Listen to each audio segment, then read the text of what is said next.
Bueno, vamos a hablar un poco de los cursos que realizamos de conciencia esenia.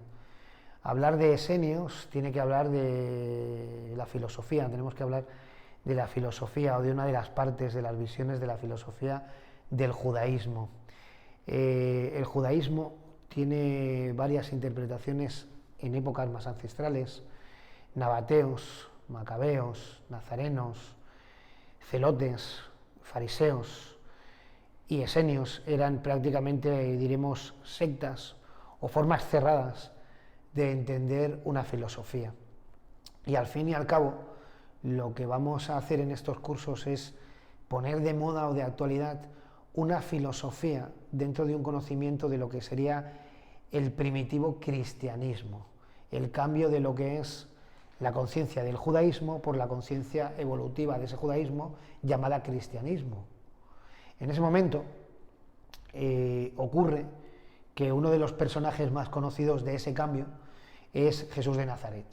Entonces, no es que vayamos a hablar de Jesús de Nazaret como tal, o de lo que hizo, sino más bien de lo que no hizo o de lo que no nos cuentan, y cómo poner en práctica ese proceso de conciencia de un ser humano, que en aquella época fue Jesús de Nazaret, que entiende que tiene un proceso evolutivo que está condicionado a un proceso personal y a un proceso colectivo, y que ha venido a crear un proceso de cambio de la conciencia para experimentar un proceso de mentalidad, vamos a decir, lateral o original. Es decir, que en un entorno totalmente condicionado o manipulado por una filosofía o por un dogma como era el judaísmo, se atreve a tener una revelación personal y a decir que ciertas cosas pueden mejorar. Y para que no nos dé miedo hablar de esa conciencia esotérica que es la conciencia de Jesús o del cristianismo, podríamos hablar de cualquier persona que después de Jesús ha hecho prácticamente lo mismo.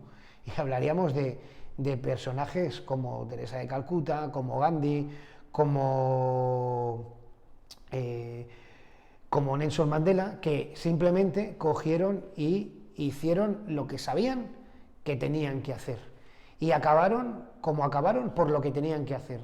Sin embargo, no tenían un apego emocional o mental ni a su cuerpo ni a su vida, porque iban a, vamos a decir, a sacrificarse por aquello que pensaban que estaba por encima de ellos. Sin llegar a sacrificarnos, nosotros podemos valorar esas informaciones y trabajarlas en un concepto mucho más moderno.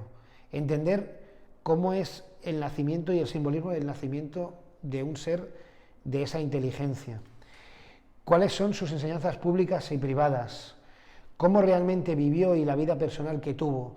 ¿Y cuál era realmente el plan complejo para transmitir toda esta información a la humanidad? Es lo que vemos en estos cursos. Si te apetece o te permites experimentar una historia diferente, un Jesús muy diferente a la historia que te han transmitido, y poner en práctica esas informaciones para tu sanación mental, emocional y física, este es tu curso. Realmente a esta serie de gente que acompañaba a Jesús en aquella época se les conocía como grandes médicos del alma y del cuerpo. Si te apetece tener este aspecto medicinal, esta medicina, y entender este conocimiento para llevarlo a la práctica, nosotros estamos dispuestos a transmitírtelo desde aquí.